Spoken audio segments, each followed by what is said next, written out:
Este curso, que começou com a presença do presidente do Conselho Federal de Cultura, vai terminar hoje com a presença não menos ilustre e extremamente conhecida no meio legislativo e no meio educacional da nossa universidade e de várias outras universidades deste município, que é o deputado Francisco da Gama Lima Filho, que eu tenho a honra, a satisfação de vos apresentar.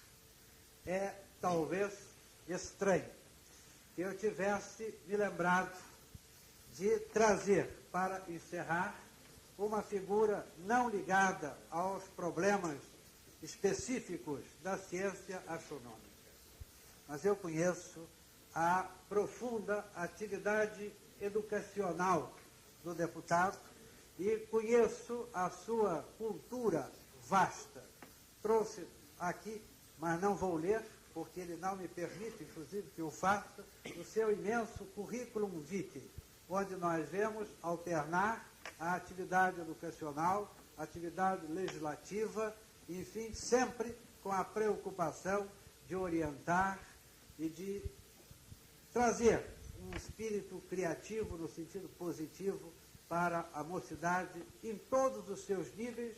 Isso me parece o mais importante, desde o primário até o superior. De maneira que hoje os senhores terão uma visão da astronomia, uma mensagem da astronomia que vai ser trazida, que vai ser proferida por uma pessoa de uma cultura extremamente grande, de uma visão dos grandes problemas brasileiros, uma pessoa, enfim, que pode sintetizar, não como um especialista, mas como uma pessoa que tem um espírito de síntese para trazer e mostrar e evidenciar a importância do estudo da astronomia e a importância da realização de cursos de extensão universitária como esse que ora encerramos. Com a palavra, o deputado Gama Lima. Muito obrigado. Prezado amigo, professor Luiz Eduardo da Silva Machado, excelentíssimo senhor diretor do Centro de Geociências, demais membros da mesa, meus caros amigos, estudantes universitários e profissionais universitários que eu sei inscritos neste curso. A minha presença nesta noite, eu vou lhes pedir que a interpretem como uma homenagem de alguém que comparece a esta casa, em primeiro lugar, para consagrar, ou ser um dos que irão consagrar, a obra de um ex-aluno muito dileto, o professor Arnaldo Nisquer, que foi nosso aluno durante muitos anos, quando dirigimos o Colégio Veracruz. E numa curiosidade que acabo de ouvir, este curso foi aberto por um colega diletíssimo de faculdade, o professor Raimundo Muniz de Aragão, meu colega durante 6 anos na antiga Faculdade de Medicina da Praia Vermelha, da nossa gloriosa Universidade Federal do Rio de Janeiro. Agora, recebendo um convite para um fecho de curso, naquela mania de dizer sim a todas as solicitações dessa natureza, eu me aventurei a um dos maiores encargos da minha vida. Além do mais, porque hoje eu tomar contato mais profundamente com o que aqui foi visto, eu lhe diria que peço da generosidade dos que me ouvem que entendam a minha palavra como a de um não especialista, mas de alguém que, vivendo num complexo cultural e tendo uma formação científica básica dos primórdios da juventude, é um empolgado e um enamorado no campo da ciência. Por isso, a minha homenagem, antes de mais nada, ao Instituto de Geociências, porque, além do mais, na minha trajetória bastante complexa, eu também me aventurei durante muitos anos dando aulas de geografia. E ao dar aulas de geografia, naquela época, nós tínhamos que penetrar no cosmos, tínhamos que ir à cosmografia, que era o coroamento do curso do antigo ensino secundário. Com esta observação inicial, eu vou lhes pedir licença para trazer o tema astronomia e sua mensagem, antecedendo do que eu vou chamar rápida síntese do que foi, sem dúvida, o curso cujo programa me foi apresentado. Nesta síntese, já que não sou astrônomo, vou agir aqui com toda aquela liberdade, com toda aquela independência que é dada aos que amadores estão contemplando uma maravilha. No meu caso, eu gostaria de considerar o evolver da história da astronomia, que eu considero paralela da história da ciência e considero, do mesmo modo, um paralelo da história da humanidade, como se nós estivéssemos no meio de sons e de ritmos, e por isso mesmo buscasse traduzi-los em linguagem musical, pelo menos para os primeiros pensamentos a serem apresentados. Antes de mais nada, eu lhes pediria que me acompanhassem num pensamento que eu vou chamar daquela abertura que sempre se coloca antes das grandes harmonias. A seguir a esta abertura, nós vamos ver uma espécie de intermezzo, e finalmente vamos ao que eu vou chamar de polifonia. Então, o que nós colocaríamos na primeira etapa? Naquela em que há praticamente o prelúdio de toda a astronomia.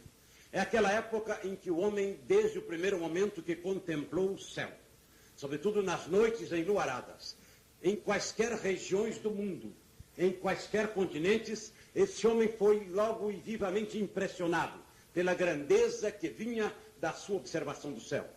Grandeza que lhe incutia, em primeiro lugar, uma impressão de encantamento. Em segundo lugar, uma impressão de medo. Em terceiro, como a história da humanidade o comprova, toda uma série de aspectos, até mesmo de veneração. E aí se encontra o culto ao Deus Sol, que se observa em mais de um continente, para depois, então, haver uma sucessão constante de maravilhas.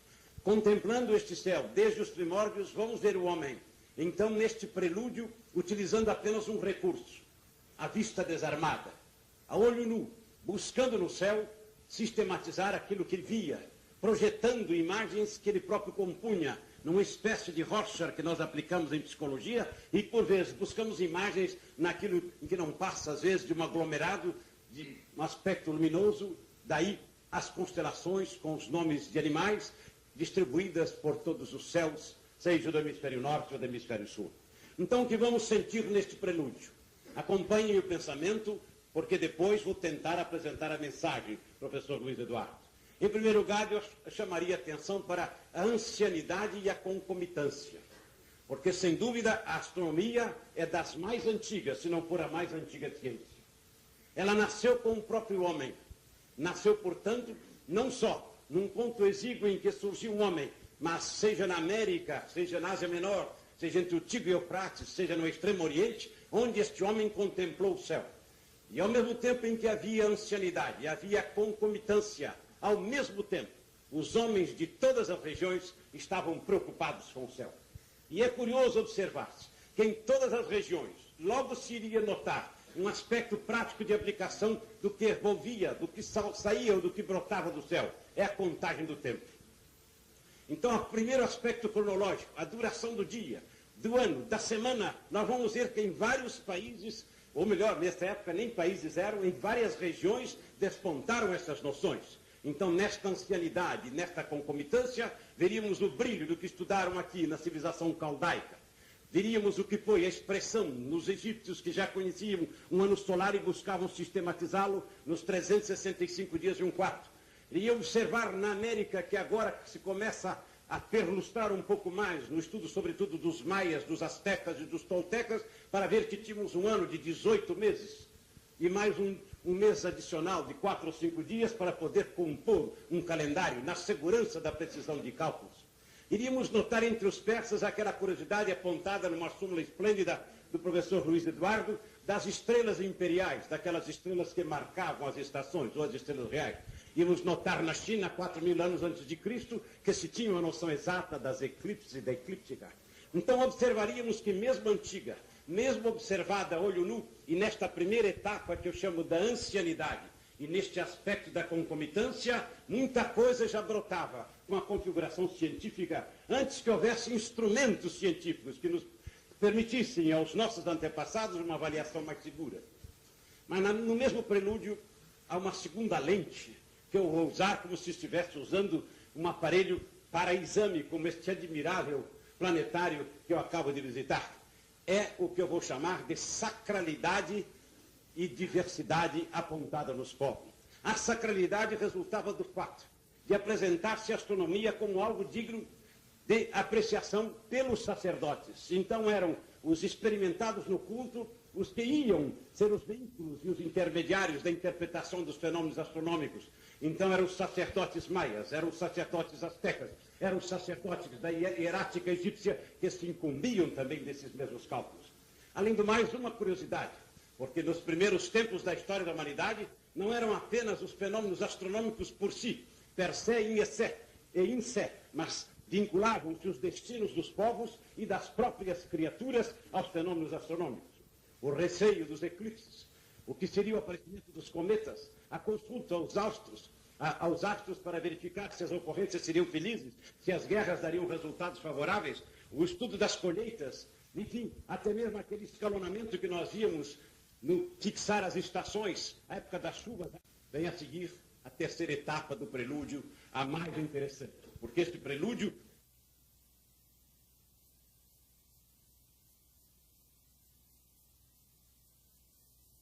observar o céu dos seus próprios olhos. Mas neste prelúdio, depois daquela fase dos povos que não conheciam, como era o caso dos caldeus, que não conheciam a geometria e a trigonometria, surge o que eu vou chamar, criando um neologismo, a helenidade. Surge o período grego, com todo o fulgor e com todo o encanto de que se reveste o pensamento helênico. E aqui sei que foram examinados nomes que se consagram em todos os aspectos, na matemática como na filosofia, da escola jônica, um Tales de Mileto, um Anaximandro, ou um Hipócrates, para citar alguns exemplos.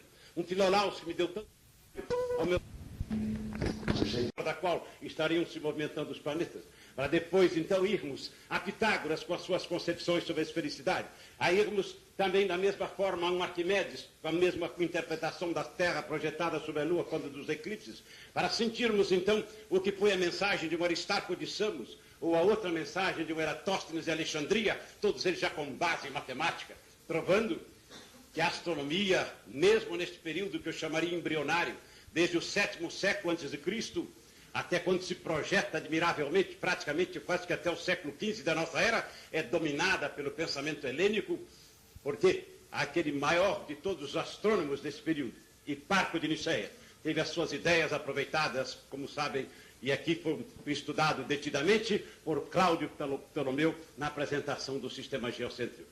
Portanto, neste prelúdio, o que nós vemos? Um esforço gigantesco do homem, uma tenacidade impressionante, uma revelação de talentos. Agora, curioso é observar que os romanos, que tanto se distinguiram em outros planos, não foram dos melhores no plano da pesquisa astronômica, mas deles ficou a marca decisiva no calendário juliano.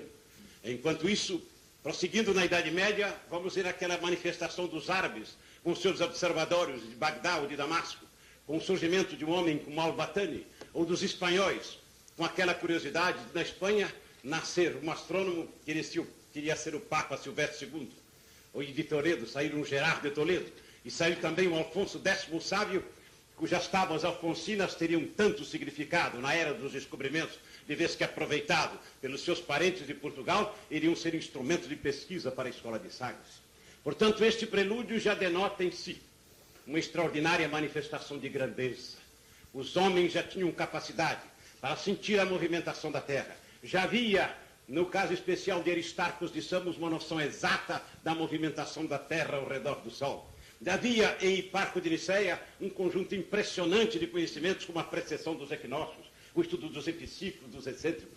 Daí dizermos que a inteligência do homem, mesmo a esta época, era conferida e ao mesmo tempo projetada na segurança dos seus conhecimentos, em que o instrumento único de observação era o olho humano.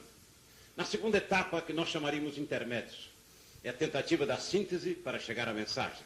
Eu colocaria na abertura o que eu chamaria de renascimento. E a seguir, um segundo escalão, que é do telescópio à mecânica celeste. Neste renascimento, é notável consignar-se o que todos estudaram aqui, como o pensamento daquele cardeal Nicolau de Cusa, que declara: o universo é infinito, não tem centro e não tem periferia. Logo, a Terra não pode ocupar um centro que não existe. Todos os astros se movimentam, por conseguinte, a Terra deve mover-se.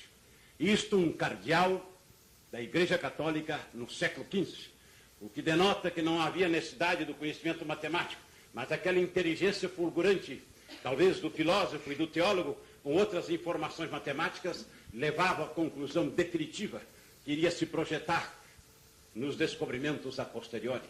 Mas foi outro religioso, que até me fez confundir pelo retrato tão bonito, que marcou a época decisiva deste mesmo período, o cônego Nicolau Copérnico, tão bem estudado aqui, numa celebração impressionante com o domínio do grego e do latim, sendo como foi, ao mesmo tempo que filósofo, teólogo, ao mesmo tempo que teólogo era matemático, e como matemático era médico, e como médico era astrônomo. Um homem que é o produto de universidades, e é um símbolo, portanto, para todas as épocas, porque frequentou universidades, a Universidade de Bolonha, qual dos grandes vultos, porque, sem dúvida, foi marcado pelo gênio, com um talento excepcional. Mas, ao lado dele, duas outras figuras podem ser lembradas nesta etapa, inclusive o filósofo e sonhador, que foi um jornalista, defender as suas ideias para morrer numa fogueira, mas ao mesmo tempo em que evocava o pensamento de Nicolau de Cusa, assinalando esses aspectos fundamentais de que o universo era infinito. Não havia como, por isso mesmo, a Terra centralizar este mesmo universo. Assim nós vemos o aparecimento de Tycho Brahe, outra figura curiosíssima, também estudada sem dúvida, que buscava associar o que tinha ocorrido da Terra como centro do sistema geocêntrico ao heliocêntrico, mas ao mesmo tempo deixando, como observador esplêndido, notáveis observações quanto ao planeta Marte, sobretudo, e quanto àquela estrela nova do ano de 1572, que tanto significado iria ter no estudo das estrelas novas. A seguir, vem o período já consagrado, porque desponta do telescópio com Galileu aquilo que foi estudado exaustivamente aqui. Mas Galileu Galilei com aquela admirável cultura de alguém que ia ser médico e terminou sendo astrônomo. Ia ser, por isso mesmo, professor de matemática e de astronomia, mas fabricando lentes, fabrica telescópios e nos deixa aquela admirável mensagem do Siderius Nuncius, em que coloca toda uma série de descobrimentos, evocando no seu pensamento aquela observação. Era ele o primeiro homem a que fora dado desvendar segredos até então não entrevistos ou sonhados por qualquer outro da espécie humana. E sem dúvida o foi, porque o que ele deixou de mensagens na sua descrição da Lua, no que foi a descoberta dos satélites de Júpiter, no que foi toda uma série de perspectivas por ele consignadas, sem dúvida, Galileu Galilei, defendendo o sistema heliocêntrico, é dos vultos que marcam a grandeza desta mesma astronomia. Mas logo a seguir, outro vulto impressionante. Vem Johann Kepler, não vou me deter sobre ele. A seguir, figura indescritível também pelo seu talento do gênio, que é Isaac Newton. E já aí teríamos que dizer que a astronomia tem sido servida por uma coletânea de gênios, por um coletivo de talentos de primeira ordem, por estrelas de primeira grandeza. Mas na mesma sequência surge-nos a curiosidade de um filósofo como Immanuel Kant, e de um filósofo que tem coragem de escrever da história universal do universo e da sua origem, lançando praticamente o que seria mais tarde interpretado como sendo a hipótese do Marquês de Laplace. E vem um químico como Henry Cavendish, que tem coragem de fazer cálculos e nos dá a densidade da Terra e o seu peso, isto ao final do século XVIII. Portanto, nesta segunda etapa, porque se a primeira durou dezenas de milhares de anos, a segunda não chegou a 400 anos, porque praticamente termina no início do século XIX. Para na terceira etapa, então nós sentirmos o explodir de talentos, graças aos recursos que o homem irá utilizar, com um telescópio aprimorado, mas com aquela etapa marcada pelo ilustre diretor que preside esta cerimônia, com o surgimento da astrofísica, no que eu vou chamar o começo da polifonia, com aquela descoberta de von Fraunhofer, Joseph von Fraunhofer, morto aos 39 anos e que aproximou os mundos, siderat approximavit, ou em quase, a expressão que ficou marcada no seu próprio túmulo, para mostrar que, conhecendo as raias do espectro solar, conhecendo a composição de estrelas deste mesmo espectro, como é o caso de Betelgeuse ou de Procyon, por ele estudado, ele vai deixar a base definitiva para o explodir de uma ciência com novas dimensões. Mas como se não bastasse, outra demonstração impressionante, a astronomia e a matemática irão ter, com a descoberta de Urbano Le Verrier, em 1846, quando determinou, em determinado ponto, em certo ponto do céu, em certas longitudes, se encontraria um outro corpo celeste, dadas as perturbações de Urano, já descobertas em 1731, no período anterior por William Herschel. Portanto, era a consagração da matemática e da astronomia. Mas como se não bastasse desta consagração, vem o estudo mais profundo da análise espectral, com Bunsen e com Kirchhoff, e a partir daí, com um instrumental cada vez mais rico, gradativamente, ia-se marchar para o fulgor do século XX, em que nomes como Rayleigh, o fundador de observatórios, nomes como Eddington, considerado o Arquimedes moderno, o homem que consociou as teorias de Newton àquelas teorias também de quanta e bem como a própria relatividade.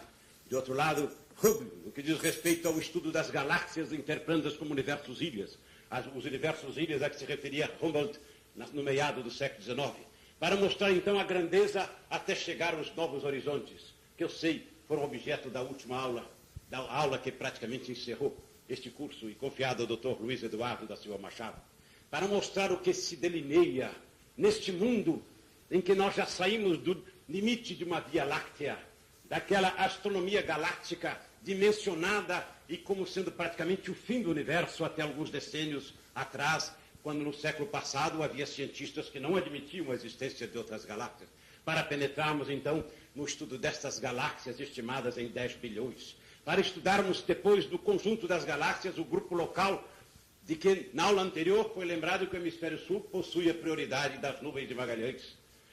Ao mesmo tempo em que víamos esta grandeza das dimensões do ano-luz, em que situamos galáxias neste primeiro grupo local até 5 milhões de anos-luz, para marcharmos para as metagaláxias que vão situar-se até 6 bilhões de anos-luz, naquela 20ª romano da constelação de Boeiro. Então é dentro desta realidade que nós vemos as novas dimensões que o universo foi assumindo. Novas dimensões que nos impressionam sobremodo quando percebemos as interpretações do universo. A interpretação de Albert Einstein com a teoria da relatividade, com um universo inteiramente diferente daquele que se apresentava no pensamento newtoniano. Como vemos nos pensamentos e na concepção de Friedman, e sobretudo uma que me empolgou anos atrás, La théorie de l'atome primitif, de Gustave Lemaitre, que praticamente se associa num universo que teria estado inicialmente concentrado num átomo gigantesco que geraria todo este mundo do universo em expansão. As novas concepções, como a de Bondi, a de Gould, para dar uma concepção nova. E, finalmente, aquela impressionante revelação dos quasars e dos pulsars, que nos mostram que o mundo ainda muitos segredos terá para a humanidade, à proporção e à medida em que novos instrumentos de pesquisa forem descobertos. Portanto, examinando estes ângulos e vendo o que são desses quasars e esses pulsars, verificando que, de um lado, os quasars com a sua extraordinária potencialidade energética, 10 elevado à 61ª potência de Ergues para um deles, ou então, se considerarmos os pulsars com a extraordinária densidade de que se revestem, podendo ter num centímetro cúbico uma quantidade impressionante de toneladas, tal coisa que nos escapa ao próprio entendimento. E quando 40 desses pulsars já foram descobertos, nós vamos ver que o homem está apenas delineando novos horizontes. Mas, a par disso, eu gostaria de acentuar o que eu considero dos aspectos mais sérios para quem estude astronomia e procure compreendê-la. Entre esses aspectos mais sérios, eu colocarei a cosmonáutica e o conhecimento das moléculas no espaço interestelar. Quanto à cosmonáutica, já vimos o que são as primeiras viagens, e dentro de alguns dias estará o Viking descendo no planeta Marte. No momento, mais plataformas estão sendo ajustadas nos sóis para a permanência de homens na observação a grande altitude. Mas o que será esta humanidade é a proporção de se verificarem novos descobrimentos para o campo da pesquisa. E que campos esplêndidos de atuação para os cientistas poderão surgir. Mas não pensemos que esta humanidade está nesta procura e neste estudo do que diz respeito ao cosmos apenas num devaneio, numa concepção lírica, porque muita utilidade pode resultar do estudo realizado pelos astrônomos. Assim é que nós vamos ver já agora na mensagem que tentarei apresentar, como mensagem da astronomia, numa síntese que se não pode alongar, inclusive em atendimento à generosidade dos que me ouvem. Eu diria que, a par disso, com a verificação da presença das moléculas de oxidrila e de aldeído fórmico, com que já se anuncia, quem sabe, dos primeiros resquícios de uma proteína anunciados já por alguns observatórios do extremo norte, o que nós estamos sentindo, que cada vez mais, que a hora de mostrarmos às novas gerações e aos estudiosos de todos os continentes o que é a mensagem da astronomia. Essa mensagem, se me permitem, eu vou tentar apresentá-la como mensagem de vanguarda, mensagem de estímulo, mensagem de afirmação e mensagem de convocação. Por que de vanguarda? Porque verificaremos que a proporção em que se verifica o processo científico e o progresso científico, a astronomia também marcha com a própria ciência. Por vezes é ela que imanta as outras ciências, por vezes ela se beneficia do esforço de outras ciências. E vamos dar um exemplo prático que todos conhecem. Antes que na Terra se descobrisse o hélio, já os astrônomos sabiam da sua existência em pleno Sol. Portanto, antecedendo ao que iríamos comprovar aqui, já podíamos perceber. De outro lado, na própria vanguarda, vemos esta astronomia funcionar com a realidade de que o universo é um macro-laboratório, em que se obtém pressões e temperaturas que jamais se poderiam obter em qualquer laboratório terrestre. Então, é observando estrelas e planetas e cometas, a composição do espaço interestelar, que os cientistas podem retirar da astronomia elementos para a vanguarda científica. É também acentuado que com a descoberta do chamado cinturão de Van Allen, houve perspectiva de um estímulo e de uma ênfase ainda maior ao estudo da física dos gases ionizados, ao estudo da física do plasma. Para outro exemplo, e assim numerosos poderíamos apresentar, não fosse no plano da matemática verificar com a expansão esplêndida das pesquisas astronômicas, a matemática evoluiu, da geometria e da trigonometria plana e espacial, mas também dos cálculos da não linearidade dos três corpos, vendo sistematicamente esta matemática marchar com vigor. No plano da física, quanta coisa se não descobriu, quando, por exemplo, com a descoberta do espectro solar das 500 e tantas raias de Van Hoffer, veio a se descobrir mais tarde o próprio estudo da estrutura molecular e da estrutura atômica para chegarmos à microfísica. Portanto, é uma ciência de vanguarda. Mas ciência de vanguarda é também de estímulo. Porque a cada desafio que aparece, surgem os interessados em descobrir-lhe soluções. Ainda agora soube dos novos observatórios que se pretende instalar, inclusive este do Chile, de que tiveram notícia na conferência anterior, para procurar devassar melhor os céus do Sul. Esses céus entrevistos, talvez com mais segurança pela primeira vez, por aquele mestre João, já referido nas crônicas do descobrimento do Brasil, o primeiro que denominou de Cruzeiro do Sul o conjunto das estrelas que se dispõe em formato de cruz. Figura misteriosa e encantadora, porque era físico da Armada, era médico, mas era o seu astrônomo e podia calcular a latitude, portanto, com determinada precisão, o ponto em que esteve a primeira frota que chegou ao Brasil. Mas como se não bastasse nesta mesma série de observações, nós verificaríamos uma outra perspectiva, como eu disse, de estímulo para explicar, por exemplo, como justificar a presença destas moléculas do espaço interestelar.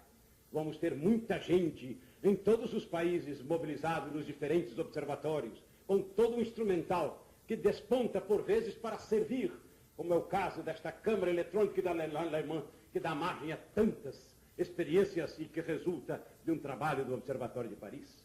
Por tudo isso, é um estímulo para o desenvolvimento de outras ciências. Mas, se me permitem, no campo da afirmação, é preciso parar para pensar com serenidade. É que, ocupando um dos menores astros, uma criatura pequenina e insignificante, com o poder da sua inteligência, penetra a dimensão impressionante do universo. Então é uma afirmação da dignidade e da expressão que representa cada homem, em cujo espírito há aquela centelha a que se refere Radhakrishnan, quando dizia que o que dignificava o homem era a presença do espírito em cada ser. E quando se examina este homem sofredor, preso a este planeta, e dele se não podendo afastar, a não ser por recursos admiráveis da própria tecnologia, nós vamos ver como ele se pode projetar com o pensamento, à luz do estudo e da pesquisa, do instrumental sério, da convocação para o estudo, como esse homem pode se realizar para conhecer o cosmos, conhecer o próprio universo. Por último, eu diria, para a convocação e meditação, que é a última das mensagens que eu me permito apresentar-lhe, desataviada de alguém que de astronomia é apenas um entusiasta, um ledor de tudo quanto saia publicado, porque o tormento e o torvelinho de uma vida, que é aquela que eu continuo a exercer, de professor que não deixa suas cadeiras de estudo e problemas brasileiros, e, além do mais, de representante do povo numa Assembleia Legislativa, não é grande o tempo com que conto para poder me beneficiar de momentos como este, eu diria, no plano da meditação. Um poeta de outrora, como que estimular os seus coevos, lançava para a juventude uma sigla, Sic Itur ad Astra, o que significava, assim se vai até os astros e até as estrelas. É estudando seriamente, é buscando na ciência o conhecimento do macrocosmos ou do microcosmos, é do microscópio ao telescópio ou radiotelescópio, que o homem pode, sem dúvida, realizar-se, podendo atingir os astros com a luz do seu talento, uma dimensão da sua inteligência. Mas um outro, de extraordinário astrônomo, que foi o padre Ângelo Sec, aquele que nos deixou tanta coisa sobre fotografia do céu, a obra de 2 volumes sobre o Sol, teve uma outra frase, in sole posuit tabernaculum sum altissimus. No Sol, o Altíssimo colocou o seu tabernáculo. E, por último, a mensagem do homem que eu considero o antecessor das descobertas de Newton, porque nas suas leis, das elites, das áreas e dos tempos, já estava o germe da lei da gravitação universal, que é John Kepler, que dizia, Cella e narrant gloriam Dei. Os céus proclamam a glória de Deus. Muito obrigado.